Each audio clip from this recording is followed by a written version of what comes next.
What's going on, guys? It's Jimmy here with your $1,400 third stimulus check update, fourth stimulus check update, and daily news. How is your Easter weekend going?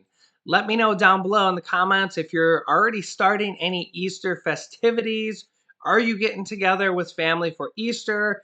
Or are you social distancing? Are you already starting? We're having an Easter egg hunt for Julian, our 2-year-old son, tomorrow morning. So that will be interesting to see, and it's going to be outside too. So we'll see how that goes. We got some hot news for you guys today. Yeah, it's crazy, crazy out there already. We're gonna jump right in. If you're new to the channel, make sure to subscribe down below so you don't miss out on updates on the upcoming fourth round of stimulus, as there is multiple different provisions of stimulus on the horizon, including the possibility, which grows actually more increasingly probable every day, of monthly stimulus checks or recurring stimulus checks the Democrats are pushing for to put in the next infrastructure slash stimulus package. All right, don't forget to hit the like button and let's jump right in. Okay, remember yesterday how I said I reported the Florida governor has signed an executive order on the state level. This is similar to a presidential executive order for the country, but this is an executive order for the state of Florida, banning what is called a vaccine passport use at businesses and facilities in Florida, saying, quote, "We will not have COVID vaccines mandated in Florida," coming from the Florida Governor Ron DeSantis. A vaccine passport is basically where you have to show proof that you got a vaccine to enter a business, maybe to enter a sports stadium, maybe to have your kid go to school with a required vaccine that could be happening in the future.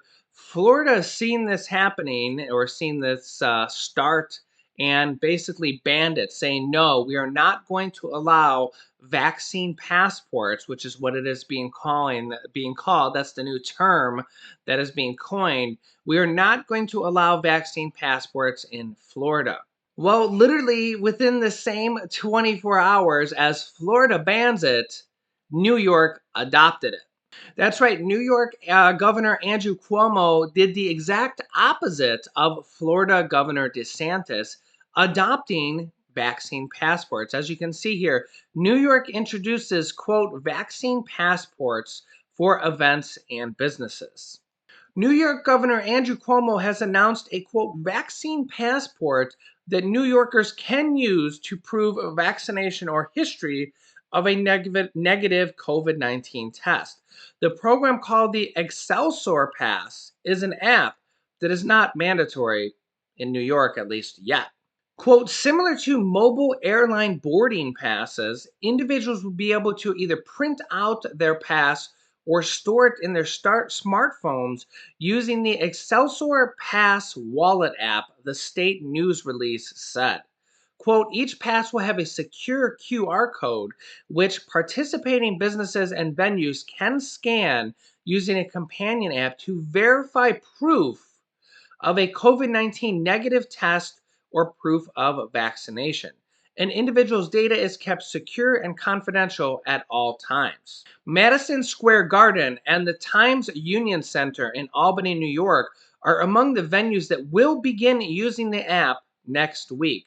On April 2nd, Excelsior Pass will expand to smaller arts, entertainment, and event venues. New York Governor Andrew Cuomo says, quote, New Yorkers have proven they can follow public health guidance to beat COVID. And the innovative Excelsior Pass is another tool in our new toolbox to fight the virus while allowing more sectors of the economy to reopen safely and keeping personal information secure. So this is kind of the new fight that is evolving in the United States literally right now. Republican Governor Ron DeSantis from Florida bans vaccine passports within the last 24 hours. And in the same 24 hours, Democratic Governor Andrew Cuomo from New York adopts vaccine passports for the state of New York. New York, vaccine passports. Florida, banning vaccine passports. This is kind of the new fight that is going on. And it'll be interesting to see where our country ends up finalized here, as right now it's divided. If you're in one state, You could be required to show a vaccine passport or a negative COVID-19 test to even enter venues, or who knows what else. I mean, it'll be interesting to see. And then we have another state that's banning this, saying, no, we're going to make it so you don't even have to show that you haven't had the vaccine or you haven't had a COVID-19 negative test. And that's interesting to see because, we've seen airlines where they require tests in some cases, or other venues where they require a negative test to even be able to enter. This is very similar to Rutgers University that has announced that they are the first college that is going to require a vaccination. This is more than a vaccine passport. This is physically requiring a vaccination to even go to the school for Rutgers University in the new upcoming season, the fall season coming up. And basically, if you don't have a vaccine, you will not be able to go to Rutgers University. So let me know your thoughts down below in the comments. Do you think we will continue to see the movement for more vaccine passports, or do you think we'll continue to see the movement for less vaccine passports? Right now, it's a split decision, and we're starting to see colleges require vaccinations. And I think going forward, it's going to be very interesting which movement ends up winning in the battle for our country, basically. And let me know your side. Which side are you on? Do you think it should be required for personal safety, or do you think it goes against your own freedoms and free will to make it mandatory to require vaccinations? Let me know your thoughts down below in the comments. And not only this, but there's another fight going on right now, and that is the fight to see if corporations are going to pay their quote fair share of taxes. This comes as Amazon and other companies are being increasingly criticized. Like Amazon, you can see here, paying $0 in federal taxes on $11.2 billion in profit in 2018. $11.2 billion, and they paid $0 of federal income tax. This comes as a brand new report comes out that 55 major companies from the Fortune 500 paid $0 in federal tax in 2020, according to a new tax watchdog. At least 55 major profitable companies didn't pay any corporate federal income taxes last year, according to a report by a left leaning institute on taxation and economic policy. The group faulted the Republican tax cuts passed in 2017, as well as tax breaks enacted in the first major coronavirus relief bill passed early last year as contributing factors. And not only do these major corporations that make billions of dollars in profit pay $0 in federal tax, at least some of them, but not only that, but some of them actually get hundreds of millions of dollars in tax rebates. So basically, the government and our tax money is actually being paid to them instead of them paying taxes to the government to fund anything. They're actually getting hundreds of millions of dollars in tax rebates. Yeah, I know. Let me know your thoughts on that one. Oh my God, I know. I hear you. In remarks laying out his plan on Wednesday, President Biden pointed to a previous year's report showing that 91 companies paid $0 in federal income tax. Quote, that's just wrong. A fireman and a teacher paying 22%, and Amazon and 90 other major corporations are paying $0 in federal income tax. I'm going to put an end to that, said President Biden. The ITEP report found that companies which took in a collective $40 billion in pre-tax income actually enjoyed $3.5 billion in tax rebates. FedEx, for example, received a $230 million rebate while taking in $1.2 billion in pre-tax income. Nike took home $109 million in rebates on $2.9 billion in tax income. And Salesforce paid $0 in federal income tax on $2.6 billion of pre-tax income. Additionally, large companies may have had similarly been able to avoid a federal tax bill, but the company's study only covered the 500 largest publicly traded companies, which mean likely that this is going on in thousands of companies that make billions of dollars a year overall.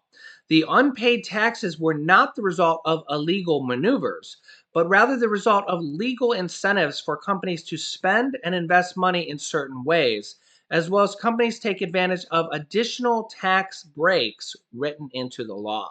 Now, because the way the last stimulus check was passed through the reconciliation process, and this will likely mean the way the next stimulus package, the next stimulus check, the fourth stimulus check is going to be passed through reconciliation, most likely as well.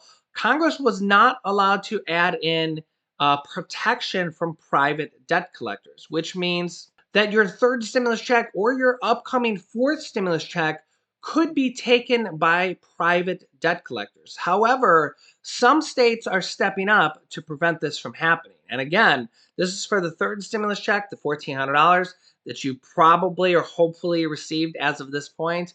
But this could also be for the fourth stimulus check coming up as well. As you can see here, at least 6 states are moving to shield the most recent round of stimulus payments from private debt collectors after Congress failed to exempt the money from garnishment, though it did for an earlier round of payments that were approved in December. The reason this is the second stimulus check package, which was passed underneath President Trump and Mitch McConnell, actually, that was passed through a bipartisan support, so it didn't have to go through the reconciliation process. Remember, the reconciliation process has a bunch of other different qualifications and criteria that must be met, mostly that everything in the bill has to affect the government budget. It's a budgetary reconciliation process. And while excluding private debt collectors from taking the garnishment does not affect the government budget, which is the reason they couldn't put that in the third stimulus check package, and likely won't be able to include it in the fourth stimulus check package as well. Now, the Senate did try to pass a last minute bill to protect this from garnishment. This was a standalone bill, and they did this with an up down vote. And well, Republican Senator Pat Toomey from Pennsylvania blocked that bill by standing up and saying, I object.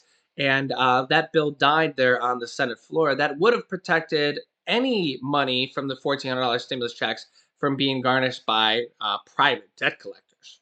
Remember that the federal government, any government entities, including child support, cannot take your $1,400 third stimulus checks, including the IRS. Any government entities cannot take your $1,400, but private debt collectors can or may, but typically they have to have a judgment or a lawsuit judgment against you. But this does still affect some people. More creditors might be prepared next time around for the fourth stimulus check as they see this coming. And this, remember, the third one happened and it kind of was like, ooh, they were able to do it this time around. But a lot of them didn't have judgments or weren't prepared for it. They could be more prepared for the fourth stimulus check this time around, but Congress could also be more prepared as well and could do an actual vote or an actual bill to prevent garnishment this time around. However, 6 states in the United States are now moving to shield this $1,400 third stimulus check from private debt collectors. Governors in Maryland, New Jersey, and Washington, as well as state attorney generals in Massachusetts, Nebraska, and New York, have taken action in the past few weeks to make sure that the most vulnerable residents will receive their stimulus checks, which can amount up to $1,400 per person. It does seem like, based on the comments down below, and again, let me know down below in the comments, that the vast majority of you guys commenting did receive your $1,400 stimulus checks from Social Security, the deposits that started going out yesterday. They're supposed to be pending until the 7th, April 7th, which is still 4 days from now. But it looks like the majority of people commenting have either gotten the money or see it pending for April 7th. Let me know down below in the comments. Also, the VA is not supposed to get their checks until mid-April, but let me know if you're from the VA, if you see a stimulus check pending, or if you got it via the comments down below. If you're from the VA, is your stimulus check pending via direct deposit? Let me know your thoughts down below. The good news is that there's around 100 different legislators from the Democratic side, from both the Senate and the House, pushing for a fourth stimulus check and actually pushing for more than a fourth stimulus check in the infrastructure package. They're actually pushing for monthly recurring stimulus checks. And the number seems to grow every single day. At first, we had 11 senators from the Democratic side out of 50 Democrats in the Senate pushing for it. Now we have about half of the Democrats in the Senate pushing for monthly recurring stimulus checks or stimulus payments until the pandemic is over. This momentum for a fourth stimulus check continues to grow every single day. And I do think that by the time they're getting ready to actually pass this package, I do think that we will see at least one more stimulus check in this next infrastructure package. I think that's the bare minimum that we'll probably end up seeing, because I know that President Biden doesn't want to send out less stimulus checks than his predecessor, President Trump. So I am personally expecting at least one more stimulus check from President Biden. I will keep you up to date with everything in the upcoming round of stimulus, so make sure to subscribe down below if you haven't yet. This way you won't miss out on upcoming videos. After subscribing, click the bell icon that appears to all notifications to get reminder notifications when we go live, which is every day at 10 a.m., 3 p.m., 8 p.m., and 11 p.m. Eastern Standard Time. I will keep you up to date with everything stimulus related, including the student loan forgiveness, the $200 per month Social Security increase, mortgage assistance, rental assistance, property tax assistance, utility assistance. There's a lot on the horizon for the fourth round of stimulus. You can click this top video here to watch my newest stimulus check video next. And this video teaches you how to start your own business selling products on Amazon FBA. I've had dozens of students replace their 9-to-5 income selling products on Amazon, and I teach them how to do that. So click on one of those videos next. Thanks, guys, and I will see you in the next video.